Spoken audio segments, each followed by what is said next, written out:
तभी एक अन्य हिरनी अपने बच्चों के साथ उधर से निकली। शिकारी के लिए यह स्वर्णिम अवसर था। उसने धनुष पर तीर चढ़ाने में देर नहीं लगाई। वह तीर छोड़ने ही वाला था कि हिरनी बोली, हे शिकारी, मैं इन बच्चों को इनके पिता के हवाले करके लौट आऊंगी। इस समय मुझे मत मारो। शिकारी हंसा और बोला, सामने आए शिकार को छोड़ दूं, मैं ऐसा मूर्ख नहीं। इससे पहले मैं 2 बार अपना शिकार खो चुका हूं। मेरे बच्चे भूख प्यास से व्यग्र हो रहे होंगे। उत्तर में हिरनी ने फिर कहा, जैसे तुम्हें अपने बच्चों की ममता सता रही है, ठीक वैसे ही मुझे भी। हे शिकारी, मेरा विश्वास करो, मैं इन्हें इनके पिता के पास छोड़कर तुरंत लौटने की प्रतिज्ञा करती हूँ। हिरनी का दुख भरा स्वर सुनकर शिकारी को उस पर दया आ गई। उसने उस मृगी को भी जाने दिया। शिकार के अभाव में तथा भूख प्यास से व्याकुल शिकारी अनजाने में ही बेलवृक्ष पर बैठा बेलपत्र तोड़ तोड़कर नीचे फेंकता जा रहा था। पौ फटने को हुई तो एक हष्टपुष्ट मृग उसी रास्ते पर आया। शिकारी ने सोच लिया कि इसका शिकार वह अवश्य करेगा। शिकारी की तनी प्रत्यंचा देखकर मृग विनीत स्वर में बोला, हे शिकारी, यदि तुमने मुझसे पूर्व आने वाली 3 मृगियों तथा छोटे छोटे बच्चों को मार डाला है तो मुझे भी मारने में विलंब न करो, ताकि मुझे उनके वियोग में एक क्षण भी दुख न सहना पड़े। मैं उन हिरनियों का पति हूँ। यदि तुमने उन्हें जीवनदान दिया है तो मुझे भी कुछ क्षण का जीवन देने की कृपा करो। मैं उनसे मिलकर तुम्हारे समक्ष उपस्थित हो जाऊंगा। तभी एक अन्य हिरनी अपने बच्चों के साथ उधर से निकली। शिकारी के लिए यह स्वर्णिम अवसर था। उसने धनुष पर तीर चढ़ाने में देर नहीं लगाई। वह तीर छोड़ने ही वाला था कि हिरनी बोली, हे शिकारी, मैं इन बच्चों को इनके पिता के हवाले करके लौट आऊंगी। इस समय मुझे मत मारो। शिकारी हंसा और बोला, सामने आए शिकार को छोड़ दूं, मैं ऐसा मूर्ख नहीं। इससे पहले मैं 2 बार अपना शिकार खो चुका हूं। मेरे बच्चे भूख प्यास से व्यग्र हो रहे होंगे। उत्तर में हिरनी ने फिर कहा, जैसे तुम्हें अपने बच्चों की ममता सता रही है, ठीक वैसे ही मुझे भी।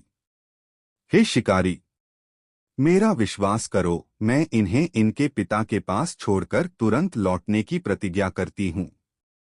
हिरनी का दुख भरा स्वर सुनकर शिकारी को उस पर दया आ गई। उसने उस मृगी को भी जाने दिया।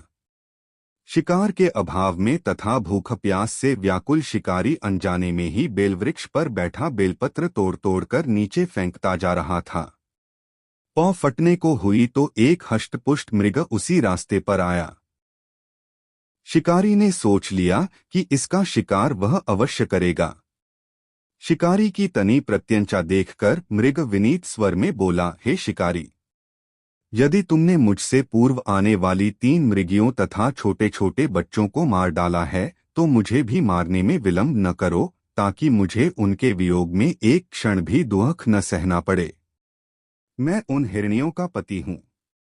यदि तुमने उन्हें जीवनदान दिया है तो मुझे भी कुछ क्षण का जीवन देने की कृपा करो। मैं उनसे मिलकर तुम्हारे समक्ष उपस्थित हो जाऊंगा। तभी एक अन्य हिरनी अपने बच्चों के साथ उधर से निकली। शिकारी के लिए यह स्वर्णिम अवसर था। उसने धनुष पर तीर चढ़ाने में देर नहीं लगाई। वह तीर छोड़ने ही वाला था कि हिरनी बोली, हे शिकारी, मैं इन बच्चों को इनके पिता के हवाले करके लौट आऊंगी। इस समय मुझे मत मारो। शिकारी हंसा और बोला, सामने आए शिकार को छोड़ दूं, मैं ऐसा मूर्ख नहीं। इससे पहले मैं 2 बार अपना शिकार खो चुका हूं। मेरे बच्चे भूख प्यास से व्यग्र हो रहे होंगे। उत्तर में हिरनी ने फिर कहा, जैसे तुम्हें अपने बच्चों की ममता सता रही है, ठीक वैसे ही मुझे भी। हे शिकारी, मेरा विश्वास करो, मैं इन्हें इनके पिता के पास छोड़कर तुरंत लौटने की प्रतिज्ञा करती हूँ। हिरनी का दुख भरा स्वर सुनकर शिकारी को उस पर दया आ गई। उसने उस मृगी को भी जाने दिया। शिकार के अभाव में तथा भूख प्यास से व्याकुल शिकारी अनजाने में ही बेलवृक्ष पर बैठा बेलपत्र तोड़ तोड़कर नीचे फेंकता जा रहा था। पौ फटने को हुई तो एक हष्टपुष्ट मृग उसी रास्ते पर आया। शिकारी ने सोच लिया कि इसका शिकार वह अवश्य करेगा। शिकारी की तनी प्रत्यंचा देखकर मृग विनीत स्वर में बोला, हे शिकारी, यदि तुमने मुझसे पूर्व आने वाली 3 मृगियों तथा छोटे छोटे बच्चों को मार डाला है तो मुझे भी मारने में विलंब न करो, ताकि मुझे उनके वियोग में एक क्षण भी दुख न सहना पड़े। मैं उन हिरनियों का पति हूँ। यदि तुमने उन्हें जीवनदान दिया है तो मुझे भी कुछ क्षण का जीवन देने की कृपा करो। मैं उनसे मिलकर तुम्हारे समक्ष उपस्थित हो जाऊंगा। दिया। 2 बार शिकार को खोकर उसका माथा ठनका। वह चिंता में पड़ गया। रात्रि का आखिरी पहर बीत रहा था। तभी एक अन्य मृगी अपने बच्चों के साथ उधर से निकली। शिकारी के लिए यह स्वर्णिम अवसर था। उसने धनुष पर तीर चढ़ाने में देर न लगाई। वह तीर छोड़ने ही वाला था कि मृगी बोली, हे पारधी, मैं इन बच्चों को पिता के हवाले करके लौट आऊंगी।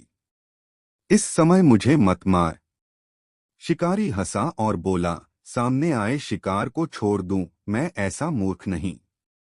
इससे पहले मैं 2 बार अपना शिकार खो चुका हूं।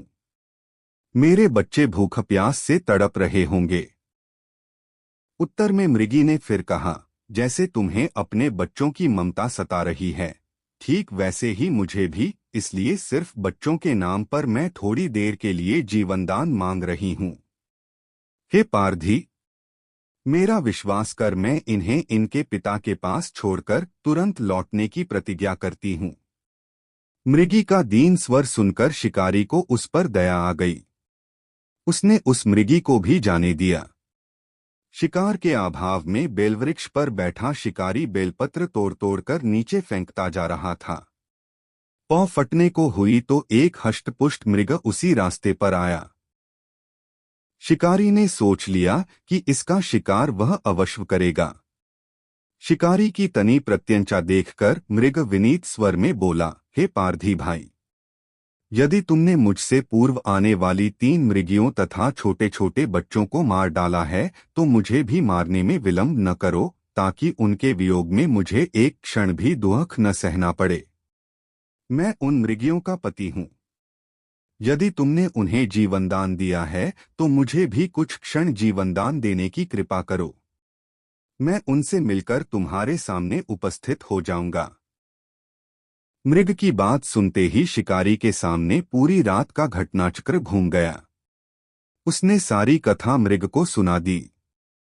तब मृग ने कहा, मेरी तीनों पत्नियां जिस प्रकार प्रतिज्ञाबद्ध होकर गई हैं, मेरी मृत्यु से अपने धर्म का पालन नहीं कर पाएंगी। आठ जैसे तुमने उन्हें विश्वासपात्र मानकर छोड़ा है, वैसे ही मुझे भी जाने दो। मैं उन सब के साथ तुम्हारे सामने शीघ्र ही उपस्थित होता हूँ। उपवास, रात्रि जागरण तथा शिवलिंग पर बेलपत्र चढ़ाने से शिकारी का हिंसक हृदय निर्मल हो गया था। उसमें भगवत शक्ति का वास हो गया था। धनुष तथा बाण उसके हाथ से सहज ही छूट गए। भगवान शिव की अनुकंपा से उसका हिंसक हृदय कारुणिक भावों से भर गया।